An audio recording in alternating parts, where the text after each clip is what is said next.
Hi guys! Magandang araw! Eto nga at nakapagawa na ulit ako nitong buko pandan. Sa pagkakatanda ko nga, patatlo na nga itong paggagawa ko ng buko pandan. Nung Pasko nga ay gumawa rin ako nito pero jelly pandan lang iyon. Dahil nga nung nakaraang holidays ay talaga namang napakamahal ng buko, umaabot ng 300 kada kilo.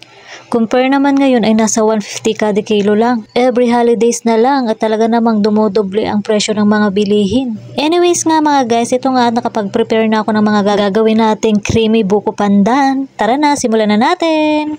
Ito nga at naluto ko na nga itong jelly pandan at nagayat ko na rin. At syempre nga hindi nga mawawala ang paborito kong nata at itong nilalagay kong sweet corn. At sa condensed naman po ay bahala na po kayo kung anong gusto nyong brand ang ilagay nyo sa inyong mga buko pandan. At syempre hindi nawawala dyan ang cheese na pampabalanse ng tamis. Para nga naman hindi tayo maumay. 1 kilo nga lang po itong ginawa ko pero madami-dami na rin. Bale ang nagamit ko po condensed dyan ay 3 condensed at saka 1 all-purpose cream. At syempre isa din sa nagpapasarap sa atin buko pandan, nilalagyan nating mais na sweet corn, 400 grams at bahala na nga po kayo kung anong brand ang gusto nyo. At kapag nga na-prepare na natin lahat ng ating mga gagamiting sangkap, pwede na nga natin yan halu-haluin sa isang malinis na lalagyan. Eto nga mga guys, nung nakaraang Biyernes ko pa na ginawa. Ngayon ko nga lang na-edit, pagkarating ko nga galing sa trabaho. Dahil nga mga guys, nung nakaraang Sabado nga ay piyesta sa amin, kaya nga ako gumawa nito. At syempre nga, binidyohan ko na nga para nga meron tayong mai-upload. Madali lang naman ang paggagawa ng buko pandan. Ilalagay ko na nga lang sa comment section ang mga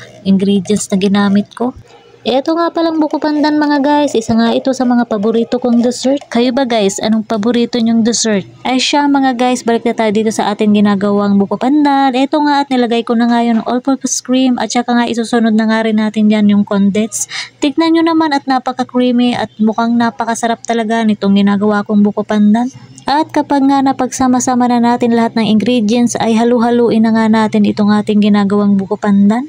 At eto na nga mga guys, napakasarap at napaka-creamy nga nitong ginagawa nating buko pandan. Itsura pa nga lang ay talaga namang nakakatakam na. At syempre talaga namang magugustuhan ito ng chikiting o ikaw man at sino pa ba. Kaya kumuha ka na ng lalagyan at atin ang titikman itong buko pandan. Tara na!